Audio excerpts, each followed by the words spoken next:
Здравей! Малко е неловко, но ще се опитам да събера себе си в тези няколко кратки минути.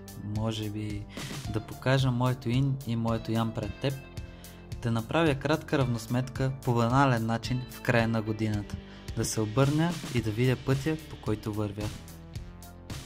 Трябва да ти благодаря, че гледаш това видео и че ме подкрепяш в новото ми начинание, в което признавам си стъпвам неуверено. Причината да започна да качвам влогове е, че страшно много обичам да снимам. Хареса ми да запечатвам и показвам моментите си, а имах нужда да се науча да се отпускам пред аудитория. Надявам се да си бъдем полезни. Да започнем с това, че мразя този сезон и всичко свързано с него. Не обичам да ми е студено, да падам по леда по 5 пъти, докато отида на работа и да зъзна от студ.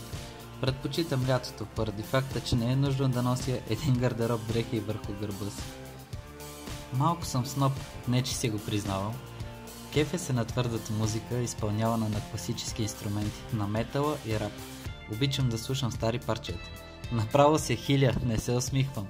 Не съм много социален тип и сприятеляването с мен е трудна задача. Саркастичен, ироничен, но и симпатичен. Обожавам самоиронията в хората и черния хумор. Първоначално съм мил, после ставам непоносим. През годината се срещнах с много интересни хора с различни професии, нрави и мисли за живота. С някои от тях завързах силни и стойностни приятелства. Пораснах в мислите си и разбиранията си. И вярвам, че е за добро. Нахраних душата си безброй пъти, която постоянно копнее за нещо ново, нещо неизпитвано и неизживяно. Видях стотици изгреви и различни залези. Пътувах, много пътувах. Изпитвах болка, страх и уплах, но искрено се радвах на всяка глътка свежо щастие. Запалих се по книгите, в които открих невероятни нови вселени. Тръгнах по стъпките на моя детска мечта. Не приключи според плана, но ми даде адреналин, нови усещания, запознанства и приключения. А аз точно това търсех и продължавам да търся.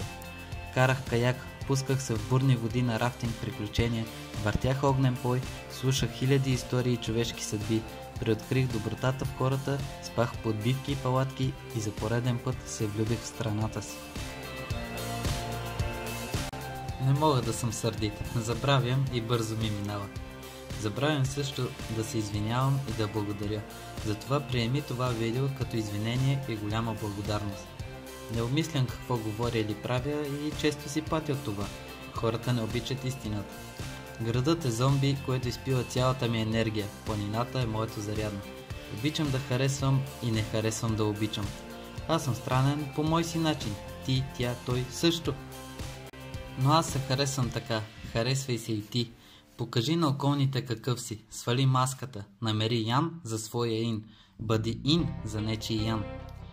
Животът е много интересен. Не го приемай за даденост.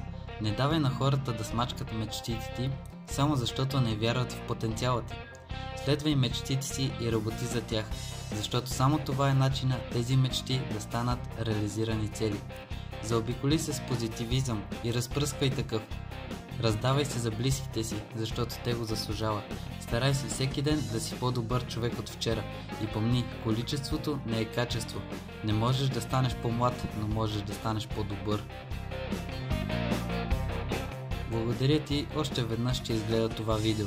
Надявам се да те е докоснал по някакъв начин и ако и в теб се крие авантюрата на приключенеца, пусни я да се разгърне.